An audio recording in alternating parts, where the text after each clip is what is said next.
ഇഷ്ടപ്പെടുന്ന സ്ത്രീയോട് ക്ഷമ കാണിക്കുന്നത് പുരുഷന്റെ സ്വഭാവമാണ്. ഇഷ്ടമുള്ള പുരുഷനോട് സ്നേഹവും ദേഷ്യവും ഒക്കെ കാണിക്കുന്നത് സ്ത്രീയുടെ സ്വഭാവം. തന്റെ പെണ്ണ് മറ്റൊരാളാൽ അവഹേളിക്കപ്പെടുന്നത് ഒരു പുരുഷനും ഇഷ്ടമല്ല.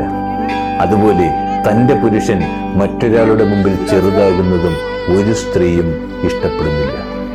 ദേഷ്യം വരുമ്പോൾ ഇഷ്ടപ്പെട്ടവളെ അവൻ ചിലപ്പോൾ ഒറ്റപ്പെടുത്തിയെന്ന് വരുമെന്നാൽ ഇഷ്ടപ്പെട്ടവനെ നഷ്ടപ്പെടുത്താൻ ഒരു സ്ത്രീയും ആഗ്രഹിക്കുന്നില്ല. തന്റെ പുരുഷൻ തൻ്റേത് മാത്രമാകണമെന്ന് അവൾക്ക് നിർബന്ധമുണ്ട്. പ്രണയത്തിന്റെ മാനദണ്ഡവും മറ്റൊന്നല്ലെന്ന്. പുരുഷൻ പുറം ലോകത്താണ് കൂടുതൽ സമയവും ചിലവഴിക്കുന്നത്. അയാൾ ബന്ധങ്ങളിൽ കുറെ കൂടി സ്വാതന്ത്ര്യം ആഗ്രഹിക്കുന്നു. സ്ത്രീ അവളുടെ പുരുഷനിലേക്കും കുട്ടികളിലേക്കും പലപ്പോഴും ഒതുങ്ങിക്കൂടുന്നു.